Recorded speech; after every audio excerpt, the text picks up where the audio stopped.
റസാഖിനെ മുസ്ലിം ലീഗിലേക്ക് സ്വാഗതം ചെയ്ത MA. Razak master. ഇരുവരും ഒപ്പമുള്ള ഫോട്ടോ പങ്കുവച്ചാണ് FB പോസ്റ്റ്. കാരാട്ട് റസാഖിന് ലീഗിലേക്ക് മടങ്ങാൻ തടസ്സം നിന്നത് എം.എ. റസാഖ് മാസ്റ്റർ എന്ന ആരോപണം ഉയർന്നിരുന്നു. റസാഖ് മാസ്റ്ററെ കൊടുവള്ളിയിലെ സ്ഥാനാർത്ഥിയാക്കിയതിൽ പ്രതിഷേധിച്ചാണ് കാരാട്ട് റസാഖ് നേരത്തെ മുസ്ലിം ലീഗ് വിട്ടത്. AK അഭിലാഷ് നൽകും വിശദാംശങ്ങൾ. AK അഭിലാഷ്, ഇന്നിപ്പോൾ കാരാട്ട് ഫൈസലിന്റെ ഒരു ഫേസ്ബുക്ക് പോസ്റ്റ് കണ്ടിരുന്നു. എം.എ. റസാഖ് മാസ്റ്ററുടെ ശക്തമായ എതിർപ്പിനെ അവഗണിച്ച് കാരാട്ട് റസാഖ് സാഹിബിനെ ലീഗിലെത്തിച്ച PK ഫിറോസിന് ഹൃദയാഭിവാദ്യങ്ങൾ എന്നത് അതിനൊരു മറുപടി കൂടിയാണ്. പക്ഷേ അതിനൊപ്പം ചില രാഷ്ട്രീയം കൂടി അതിനകത്തുണ്ടല്ലേ?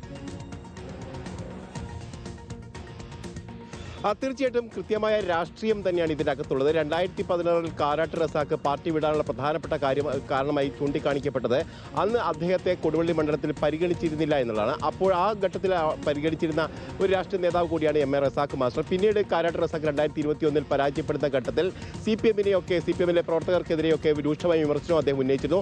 അതിന് പിന്നാലെ തന്നെ മുസ്ലിം ലീഗിലേക്ക് വരാനുള്ള പല തവണ അദ്ദേഹം ശ്രമിക്കുകയും ചെയ്തു എന്നാണ് നമുക്ക് ലഭ്യമായിരിക്കുന്ന വിവരം. അതിന് പിന്നാലെ തന്നെ കഴിഞ്ഞ തവണ PV അൻവർ പാർട്ടി വിടുന്ന ഒരു ഘട്ടത്തിൽ അല്ലെങ്കിൽ ഇടതുപക്ഷം വിടുന്ന ഘട്ടത്തിലും അദ്ദേഹം തിരിച്ചു വരാനുള്ള ശ്രമങ്ങൾ നടത്തിയിരുന്നു. അപ്പോഴും തടസ്സം നിന്നത് ഇദ്ദേഹം തന്നെയാണ് എന്നുള്ളതാണ് പ്രധാനപ്പെട്ട ആരോപണമായി ഉയർന്നു വരുന്നത്. ഏതായാലും ഈ ഒരു സാഹചര്യത്തിലാണ് ഇപ്പോൾ ഇത്തരത്തിലുള്ള ഫേസ്ബുക്ക് പോസ്റ്റ് എന്നുള്ളതാണ് ഏറ്റവും പ്രധാനപ്പെട്ട കാര്യം. തങ്ങൾക്ക് ഒരുമിച്ച് നിന്ന് മുന്നോട്ട് പോകാം എന്ന് തന്നെയാണ് അദ്ദേഹം പറയുകയും ചെയ്തത്. ഏതായാലും ഇപ്പോൾ ഏതെങ്കിലും തരത്തിൽ രാഷ്ട്രീയ ഭിന്നത ഇരുവർക്കും ഇടയിലില്ല. പ്രത്യേക രാഷ്ട്രീയ സാഹചര്യത്തിൽ ഒരുമിച്ച് പോകാനുള്ള ഒരു നീക്കം എല്ലാവരുടെയും ഭാഗത്ത് ഉണ്ടാകുന്നു എന്നുള്ളത് ശ്രദ്ധേയമായ ഒരു കാര്യമാണ്.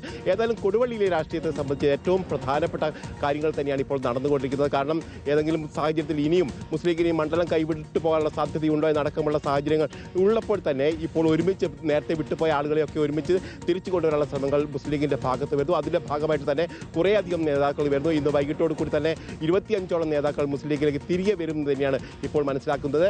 അതിനിടയിലാണ് ഇത്തരത്തിലൊരു ഫേസ്ബുക്ക് പോസ്റ്റ് കൂടി വരുന്നത്. ശരി, വ്യക്തമാണ്. AK അഭിലാഷാണ് വിശദാംശങ്ങൾ നൽകിയത്.